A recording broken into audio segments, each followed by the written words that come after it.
एक बहुत बड़ी मान्यता चली आ रही है कि जैसे कृष्ण जन्माष्टमी है, उस दिन परिवार में दूर दूर तक भी कोई अगर मृतक होता है, हमारी मृत्यु को प्राप्त होता है, तो उस दिन आज से लेके जब तक उस दिन कोई नया बच्चा जन्म नहीं होगा तब तक कोई भी यहाँ उत्सव के रूप में उसको मनाए। अरे ये सब संसारिकता है, ये कोई घोर संसार। भौतिक मान्यता तो नहीं है? नहीं नहीं नहीं नहीं, घोर संसारिकता, ऐसा नहीं। जने आए थे कि 4-5 त्योहार ऐसे बंद पड़े हैं, शिवरात्रि बंद पड़ा हमारा। नहीं नहीं कोई उस दिन पैदा होगा तो नहीं नहीं। अच्छा, अब जब तक कृष्ण जन्माष्टमी को पैदा नहीं होगा तब तक कृष्ण जन्माष्टमी नहीं, ऐसा तो ले ज्यादातर यही मानता है महाराज जी, ज्यादातर यही मानता है। अच्छा, तो पैदा होने अभी वो त्योहार उठा हुआ माना गाय का बछड़ा पैदा भी अगर होने में भी लड़का अगर पैदा होता है हाँ। तब ये मान्यता। अरे लड़का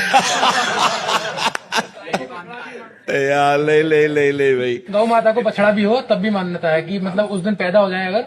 अरे ऐसा सब कुछ नहीं है। महाराज जी ये मतलब ऐसा कुछ नहीं है। नहीं नहीं।